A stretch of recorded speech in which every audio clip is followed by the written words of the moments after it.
punea toți. Să uită Caterin. Ce stai să se ducă?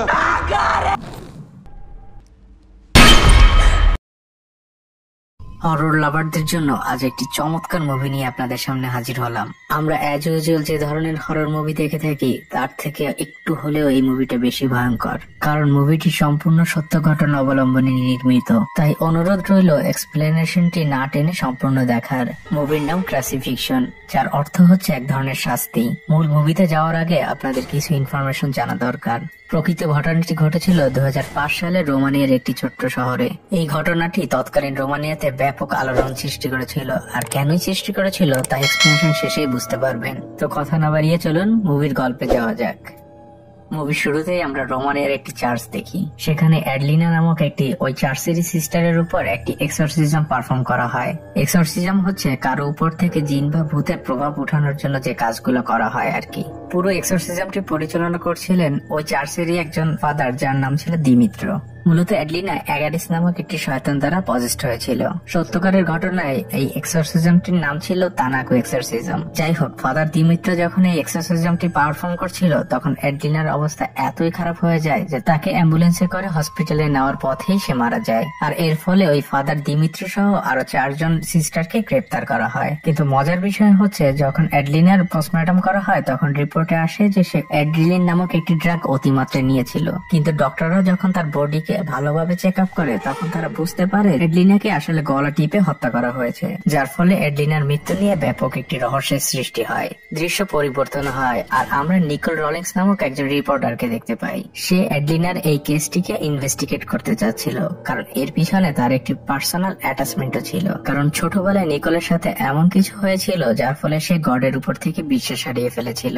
পরের দিশেই দেখা যায় নিকোল চলে গিয়েছে রোমানিয়ার একটি জেলে, আর সেখানে যেয়ে সে ফাদার দিমিত্রের সাথে দেখা করে। ফাদার দিমিত্র সেখানে বন্দী ছিল। ফাদার দিমিত্র নিকোলকে অ্যাডলিনা সম্পর্কে কিছু অবাক করা তথ্য দেয়। সে নিকোলকে বলে অ্যাডলিনা যখন জার্মানিতে নানের কাজ করতে গিয়েছিল তখন সেখানকার একটি ছেলের সাথে তার প্রেম হয়, আর তাদের মধ্যে শারীরিক সম্পর্ক হয়েছিল।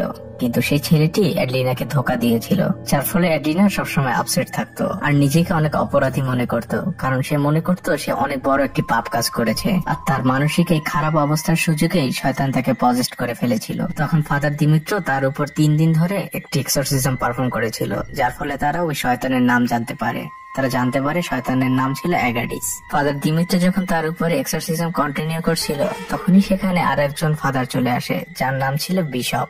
সে এসে বলে অ্যাডলিনা আসলে কোনো ধরনের পজেস্ট হয়নি, বরং এটা তার মানসিক রোগ। তাই ফাদার দিমিত্রকে মাঝপথেই তার এক্সরসিজম থামিয়ে দিতে হয়, আর এর ফলে অ্যাগাডিস নামক সেই শয়তানটিকে আর বন্দী করা সম্ভব হয় না। আর এরপরেই যখন অ্যাডলিনাকে হসপিটালে নেওয়ার চেষ্টা করা হচ্ছিল তখনই অ্যাডলিনা সেখানেই মারা যায়, যেটা আমরা মুভির শুরুতেই দেখেছিলাম। এরপরেই দেখা যায় ফাদার দিমিত্র নিকোলের হাত ধরে বলছে যে তোমাকে গড হেল্প করার জন্যই পাঠিয়েছে। যাই হোক, কাহিনীটা হয়তো আপনাদের কাছে এখন পর্যন্ত অনেক সাধারণ লাগছে, কিন্তু সামনে আরো অনেক বড় বড় টুইস্ট অপেক্ষা করছে। এরপরই নিকোল বেরিয়ে যায় অ্যাডলিনার গ্রামের বাড়ির উদ্দেশ্যে। সে যখন অ্যাডলিনার গ্রামের বাড়িতে পৌঁছায় তখন সে দেখতে পায় অ্যাডলিনার শেষকৃত্য অনুষ্ঠান চলছে, আর এরই মধ্যে নিকোল একটুর জন্য অ্যাক্সিডেন্টের হাত থেকে বেঁচে যায়। এরপরে নিকোল অ্যাডলিনার বেস্ট ফ্রেন্ড সিস্টার ভাডুবার সাথে দেখা করে।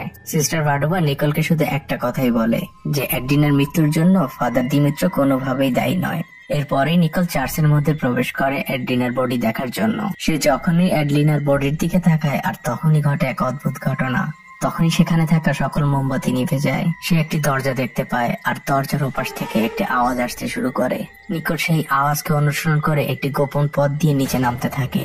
সে যখন নিচে নামে তখন সে দেখতে পায় মেঝেতে অনেক রক্ত পড়ে আছে, আর টেবিলের উপরে সে একটি ক্রস দেখতে পায়, আর সেই ক্রসের উপরে অ্যাডলিনার নাম লেখা। নিকোল যখন এসবের ছবি তুলতে যাচ্ছিল তখনই সেখানে ফাদার বিশপ চলে আসে। ফাদার বিশপ এসে তাকে বাধা দেয় আর তাকে সেখান থেকে চলে যেতে বলে। নিকোল তখন সেখান থেকে বেরিয়ে যায়, কিন্তু সে এই ইনভেস্টিগেশন বন্ধ করে না। সে ওখানকারই স্থানীয় একটি হোটেলে ওঠে। তখন সে লক্ষ্য করে সেখানে একটি উৎসবের প্রস্তুতি নেওয়া হচ্ছিল। নিকোল যখন হোটেল ম্যানেজারের কাছে এই বিষয় জিজ্ঞেস করে, হোটেল ম্যানেজার তাকে একটি অদ্ভুত বিষয় জানায়। যে কোনো পজেস্ট নান যদি মারা যায় তাহলে তার হৃৎপিণ্ড বের করে এই রাতেই যদি খাওয়া হয় তাহলে পরবর্তীতে অন্য কোনো নান আর পজেস্ট হয় না। এরপরেই নিকোল অ্যান্টন নামক আরেকজন ফাদারের সাথে দেখা করে। সেই ফাদারের সাথে তার কিছুক্ষণ কথা হবার পরে ফাদার তাকে জানায় একমাত্র বিশপ নামক সেই ফাদারটি নিকোলকে সঠিক তথ্য দিতে পারবে। আর তখনই নিকোল সেখান থেকে চলে যায় সেই ফাদার বিশপের কাছে। ফাদার বিশপ নিকোলকে বলে যে এডলিনা যখন জার্মানি থেকে এসেছিল তখন আসলে সে পজেস্ট ছিল না, বরং তার মানসিক সমস্যা ছিল। আর তখনই ফাদার দিমিত্র তার উপর জোরপূর্বক এক্সরসিজম পারফর্ম করছিল। আর এই কাজটি ফাদার দিমিত্র আগেও করেছিল। এবার নিকোলের মনে হতে থাকে যে ফাদার দিমিত্রই হয়তো এডলিনার প্রকৃত খুনি। তাই এরপরই নিকোল সেই রুমে যায় যেখানে এডলিনার উপরে এক্সরসিজম পারফর্ম করা হয়েছিল। নিকোল যখন ওই রুমে প্রবেশ করে তখন সে ভালোভাবে রুমটিকে দেখতে থাকে। আর তখনই সে জানালার বাইরে একটি ছেলেকে দেখতে পায়। এই ছেলেটি সেই ছেলেটি যার সাথে নিকোল প্রথমে যখন এই এরিয়াতে এসেছিল অ্যাক্সিডেন্ট করতে যাচ্ছিল। এরপরই নিকোল যখন ওই রুম থেকে বের হয় তখন সে ওই ছেলেটিকে আবারও দেখতে পায়, কিন্তু এবার ওই ছেলেটি একটি অদ্ভুত অঙ্গভঙ্গি করছিল। মনে হচ্ছিল সেই অঙ্গভঙ্গির মাধ্যমে নিকোলকে কিছু বোঝাতে যাচ্ছে, কিন্তু সে কিছু না বুঝেই সেখান থেকে ফিরে আসে। আর সে ফেরার পথে অ্যান্টন নামক সে ফাদারের সাথে আবারও দেখা করে। আর তারপরে সে তার হোটেলে ফিরে আসে। হোটেলে ফেরার পরেই শুরু হতে থাকে তার সাথে অদ্ভুত ঘটনা। সে হোটেলে ফেরার পরেই যখন সে গুগল করতে থাকে অ্যাগাডিস ডেমন সম্পর্কে, তখনই তার ল্যাপটপের স্ক্রিন হঠাৎ করে কাঁপতে শুরু করে। আর এই প্রথমবারের মতো অ্যাগাডিস ডেমন তাকে ভয় দেখায়। পরদিন নিকোল আবারও যায় এডলিনার বেস্ট ফ্রেন্ড সিস্টার ভার্ডুয়ার কাছে। তখন সিস্টার ভার্ডুয়া নিকোলকে বলে যে আমি নিজেই দেখেছি এডলিনার ভেতরের ডেমনকে। সেই ডেমনটা দেখতে ছিল অনেকটা এমনই। সিস্টার ভার্ডুয়া আরো বলে এডলিনা যেদিন জার্মানি থেকে প্রথম ফিরে এসেছিল তখন সে এসেছিল ফাদার গ্যাব্রিয়েলের সাথে দেখা করতে, কারণ এডলিনা ছিল অনাথ আর তাই সে ফাদার গ্যাব্রিয়েলকে নিজের পিতৃতুল্য মনে করত। এডলিনা যখন ওই চার্চে তার সাথে দেখা করতে আসে তখনই ঘটে একটি ইমোশনাল ঘটনা। ফাদার গ্যাব্রিয়েল এডলিনার সামনেই ওই চার্চের ছাদ থেকে লাফ দিয়ে আত্মহত্যা করে আর এডলিনার হাতেই তার শেষ নিঃশ্বাস ত্যাগ করে, যেটা থেকে এডলিনা পুরোপুরি ভেঙে পড়ে। আর এটাই ছিল শয়তান অ্যাগাডিসের এডলিনাকে পজেস্ট করার সব থেকে ভালো সময়। আর এরপর থেকে এডলিনা চার্চে যেতে খুবই ভয় পেত। আর হঠাৎই তার চোখ মুখ দিয়ে নানা ধরনের পোকা বের হতো। সিস্টার ভার্ডুয়ার কাছ থেকে এসব শোনার পরই নিকোল তার হোটেলে ফিরে আসে। আর ফেরার পথে সে ফাদার অ্যান্টনের সাথে আবারও দেখা করে। এই প্রথম নিকোল তার পাস্টের কথা ফাদার অ্যান্টনকে শেয়ার করে। সে বলতে থাকে যে ছোটবেলায় তার মা অনেক অসুস্থ ছিল এবং সে তার মার চিকিৎসার জন্য এমন কিছু পদ্ধতি বের করে যেটা ছিল গডের এগেইনস্টে। তাই নিকোলের মা চিকিৎসা নিতে রাজি হয় না আর এর ফলে সে তখনই মারা যায়। কিন্তু নিকোল বিশ্বাস করে সে যদি ওই দিন সেই চিকিৎসা নিত তাহলে তার মা হয়তো আজও বেঁচে থাকতো। আর এরই কারণে নিকোল গডের উপর থেকে বিশ্বাস হারিয়ে ফেলে। ফাদার অ্যান্টন তখন তাকে বলে যেহেতু তুমি গডের উপর থেকে বিশ্বাস অনেকটাই হারিয়ে ফেলেছো তাই তোমার মন এখন অনেকটাই দুর্বল আর তুমি অ্যাগাডিসের নেক্সট টার্গেট হওয়াটা খুবই স্বাভাবিক। ফাদার নিকোলকে অনেকভাবেই সাবধান করে। এরপরে দেখা যায় সেই গ্রামের সেই উৎসবটি রাতে পালিত হচ্ছে আর সেই অদ্ভুত ছেলেটি নিকোলকে মুখোশ পরে রোমানিয়ান ভাষায় কিছু অদ্ভুত কথা বলতে থাকে, কিন্তু নিকোল তো সেই ভাষা বোঝে না। তখন সে হোটেলের ম্যানেজারের হেল্প নেয়। ম্যানেজার তাকে জানায় যে এর মানে হচ্ছে সামওয়ান ইজ ওয়াচিং ইউ। আর তখনই ম্যানেজার নিকোলকে প্রশ্ন করে ছেলেটি তো বোবা, তাহলে সে কিভাবে তোমাকে এই কথাটি বললো। যাই হোক, রাতের বেলা যখন নিকোল ঘুমিয়ে পড়ে তখন সে স্বপ্ন দেখতে পায়। সে দেখতে পায় সে ফাদার অ্যান্টনের সাথে শারীরিক সম্পর্ক করছে। আর তখনই তার ঘুম ভেঙে যায় দরজা খোলার একটি শব্দে। সে যখনই দরজার দিকে তাকায় তখনই সে এডলিনার আত্মাকে দেখতে পায়। আর এই দৃশ্যটা ছিল খুবই ভয়ানক। পরদিন ফাদার অ্যান্টন সত্যি এক বোতল ওয়াইন নিয়ে আসে নিকোলের সাথে দেখা করতে। আর এরপরই তাদের মধ্যে আবারও শারীরিক সম্পর্ক হয়। কিন্তু যখনই সকালবেলা নিকোলের ঘুম ভাঙে তখন সে ফাদার অ্যান্টনের একটি নোট দেখতে পায়। সেখানে লেখা ছিল তুমি এক গ্লাস ওয়াইন খেয়েই ঘুমিয়ে পড়েছিলে। অর্থাৎ এবারও নিকোল আসলে স্বপ্নেই দেখছিল যে তাদের মধ্যে শারীরিক সম্পর্ক হয়েছে। এরপরই নিকোল চলে যায় ডক্টর ফিউরালের সাথে দেখা করতে। ডক্টর ফিউরাল ছিলেন এডলিনা যখন অসুস্থ ছিল তখন তার দেখভাল করেছিলেন। ডক্টর ফিউরাল তাকে জানায় যে এডলিনা যখন অসুস্থ ছিল তখন এডলিনার মনে হতো হসপিটালের সকল নার্স তাকে মারতে চাচ্ছে। ডক্টরের মতে এডলিনা ছিল একটি অদ্ভুত মানসিক রোগে আক্রান্ত। এরপরেই নিকোল যখন রাতে তার হোটেলে ফিরছিল তখনই তার গাড়িটি রাস্তার মধ্যে হঠাৎ করেই খারাপ হয়ে যায়। নিকোল একটি শয়তানের উপস্থিতি অনুভব করতে থাকে।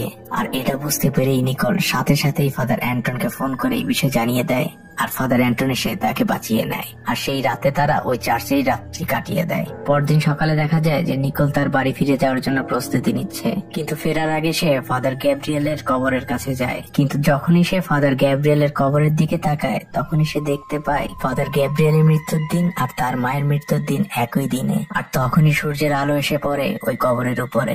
তখনই নিকোলের মনে পড়ে যায় তার মায়ের একটি কথা। তার মা তাকে বলতো, গড আলো দিয়েই মানুষকে সঠিক পথ নির্দেশ করে। আর তখনই নিকোলের আরো একটি কথা মনে পড়ে যায় ফাদার অ্যান্টনের। ফাদার অ্যান্টন তাকে বলেছিল ডেমন বা শয়তান মানুষকে পজেস্ট করতে পারে তখনই শুধুমাত্র যখন মানুষ মানসিক ভাবে দুর্বল থাকে অথবা তারা মানুষের স্পর্শে আসে। আর ফাদার গ্যাব্রিয়েল মারা যাওয়ার সময় সে এড্রিনের কোলেই মারা গিয়েছিল, আর এড্রিনের মানসিকতাও তখন খারাপ ছিল। তাই এটা ছিল সব থেকে ভালো সুযোগ ডিমনের তাকে পজেস্ট করার। আর তখন নিকোল বুঝে যায় যে ফাদার গ্যাব্রিয়েলও পজেস্ট ছিল। নিকোল দ্রুত সেই চার্চে ফিরে যায় এটা জানার জন্য যে ফাদার গ্যাব্রিয়েল সর্বশেষ কার উপর এক্সোরসিজম পারফর্ম করেছিল। সে চার্চের একজন নানের সাহায্যে চার্চের এন্ট্রি বুক থেকে সেই নামটি খুঁজে বের করে যার উপর সর্বশেষ এক্সোরসিজমটি পারফর্ম করা হয়। নামটি ছিল তাবিয়া নামানার, আর এটা ছিল সেই অদ্ভুত বোবা ছেলেটির নাম। নিকোল তখনই সেই ছেলেটির বাড়িতে চলে যায়, কিন্তু সেখানে যাবার পর নিকোল জানতে পারে যে পজেস্ট ছিল আসলে ছেলেটির বাবা, কিন্তু ছেলেটি নয়। ছেলেটি শুধু ফাদার গ্যাব্রিয়েলকে ডাকতে গিয়েছিল তার বাবার জন্য, তাই এন্ট্রিতে হয়তো তার নাম লেখা। নিকোল তখন ওই লোকটিকে প্রশ্ন করে যে এক্সোরসিজম শেষে তারা কি জানতে পেরেছিল সেই ডেমনের আসল নামটা কি ছিল। আর তখনই সেই বোবা ছেলেটি লিখে জানায় যে ডিমনের নামটি ছিল অ্যাগাডিস। নিকোল এবার পুরোপুরি ক্লিয়ার হয়ে যায় যে অ্যাগাডিস নামক ডিমনটি প্রথমে এই বোবা ছেলেটির বাবাকে আক্রান্ত করে, আর তার থেকে আসে ফাদার গ্যাব্রিয়েলের কাছে। ফাদার গ্যাব্রিয়েল যখন মারা যায় তখন এড্রিনা তাকে স্পর্শ করায় ফাদার গ্যাব্রিয়েলের কাছ থেকে সে পজেস্ট করে এডলিনাকে। অর্থাৎ একের পর এক মানুষের শরীর ব্যবহার করে শয়তানটি ট্রান্সফার হচ্ছিল। আর এই সকল কথাই যখন সে ফাদার অ্যান্টনকে ফোন করে জানাতে যাবে তখনই নিকোল ফোনের মধ্যে অ্যাগাডিসের আওয়াজ শুনতে পায়। মুহূর্তের মধ্যেই তাকে সে পজেস্ট করে নেয় আর তখনই তাকে শূন্যে ভাসিয়ে ফেলে। আর এরই মধ্যে ফাদার অ্যান্টন সেখানে চলে আসে। ফাদার অ্যান্টন যেহেতু শয়তানের নাম জানতো তাই সে এক্সোরসিজমের সর্বশেষ পার্টটি শুরু করে দেয়। আর যেহেতু এটি ছিল সর্বশেষ পার্ট তাই সে খুব সহজেই অ্যাগাডিসকে বসে এনে ফেলে। আর নিকোল সেন্সলেস হয়ে মাটিতে পড়ে যায়। নিকোলের যখন জ্ঞান ফিরে তখন সে ফাদার অ্যান্টনকে বলে যে সে যখন এক্সোরসিজমটি পারফর্ম করছিল তখন সে তার মাকে দেখতে পেয়েছিল যে কিনা অ্যাগাডিসের সাথে লড়াই করছিল তার মেয়েকে বাঁচানোর জন্য। আর এরপরে নিকোল এবং ফাদার অ্যান্টন ওই রুম থেকে বেরিয়ে আসে।